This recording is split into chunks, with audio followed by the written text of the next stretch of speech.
वो हमने पवित्र शास्त्र अर्थात बाइबल से ली है, जिस घटना को पढ़ने और सुनने के बाद हम देख पाएंगे कि हमारा प्रभु क्षमा करने वाला परमेश्वर है, वो दया की खान है। आइए देखते हैं बाइबल में यूहन्ना रचित सुसमाचार अध्याय 8 को। एक बार की बात है, प्रभु यीशु मसीह लोगों के बीच में सेवा कर रहे थे, उन्हें शिक्षा दे रहे थे।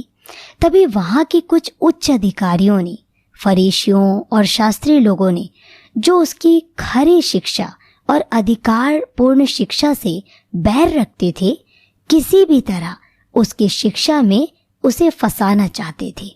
कहीं से एक व्यभिचारिणी स्त्री को पकड़ लाए और अपने साथ बहुत से लोगों को उकसाकर साथ ले आए। सभी ने अपने अपने हाथों में पत्थर भी रख कर लाए, क्योंकि पुराने नियम की शिक्षाओं में लिखा है, यदि तुम्हारे बीच में कोई ऐसी स्त्री मिले जो व्यभिचार में पकड़ी गई हो, तो उसे पत्थर मार मार कर उसकी हत्या की जाए, और ऐसी स्त्री की हत्या का दोष तुम्हारे ऊपर ना पड़ेगा। इसलिए उन्होंने उस व्यभिचार में पकड़ी हुई स्त्री को यीशु के पास लेकर आए, ताकि देखें यह इसका क्या न्याय करता है।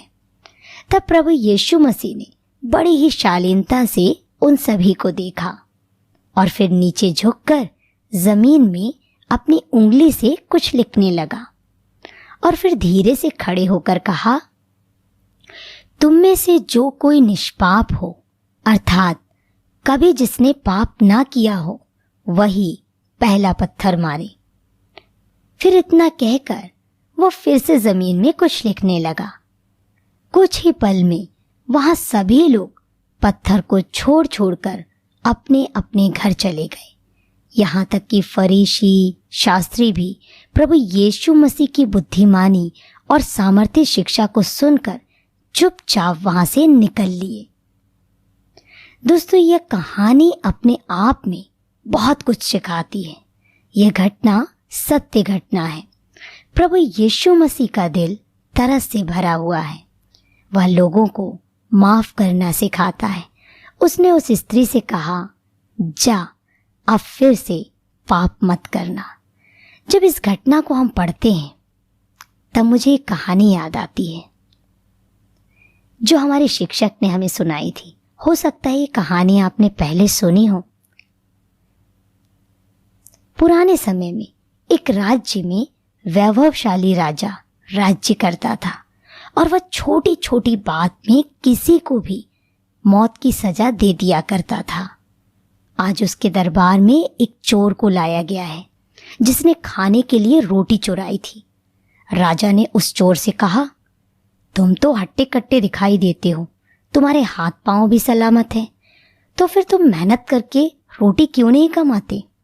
चोरी क्यों करते हो? आज तुम्हें मृत्यु दंड दिया जाएगा। लेकिन बताओ, तुम्हारी अंतिम इच्छा क्या है? उस चोर ने कहा, महाराज, मैं अपनी गलती स्वीकार करता हूं और मरने के लिए भी तैयार हूं, लेकिन महाराज, मैं अपने मरने से पहले आप सभी को एक ऐसी विद्या बताना चाहता हूं जो केवल मैं ही जानता हूं। मैं अपने साथ इस रहस्य को लेकर नहीं मरना चाहता।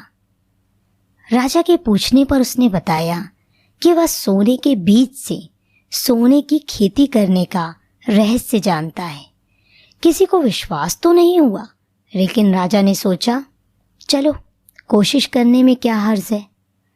चोर की अंतिम इच्छा के अनुसार सोने के छोटे छोटे बीज बनवाए गए और चोर के सामने लाए गए। चोर ने राजा और सभी मंत्रियों अधिकारियों को साथ लेकर राजा के बागान के पास गया और राजा से कहने लगा, राजा जी, इसे आप इस बागान में बो दीजिए, लेकिन ध्यान रहे, यह बीज वही बो सकता है जिसने अपने जीवन भर कोई चोरी ना की हो और किसी और की चीज को कभी भी धोखे से अपने अधिकार में ना लिया हो। मैं इस बीज को तो नहीं बो सकता, क्योंकि मैं तो एक चोर हूं। इस पर राजा ने अपने सबसे बड़े मंत्री से कहा, मंत्री जी, आप इन सोने के बीज को बो दीजिए। इस पर मंत्री जी थोड़ा हकलाकर बोलने लगे, नहीं महाराज, मैं इसे नहीं बो सकता, क्योंकि मैंने बचपन में छोटी मोटी चोरी अपने ही घर में की थी। और इस प्रकार उस मंत्री ने अपना पैर पीछे कर लिया और इसी तरह सभी ने धीरे धीरे कोई ना कोई बहाना करके बीज बोने से मना किया। तब केवल अंत में राजा ही बचा। अब सबकी निगाहें राजा की ओर थी। तब राजा ने कहा, अरे तुम लोग मुझे ऐसे क्यों देख रहे हो? जाने अनजाने मुझसे भी बचपन में गलतियां हुई हैं। और ऐसा कहकर राजा के साथ सभी लोग जोर जोर से ठहाके मारकर हंसने लगे।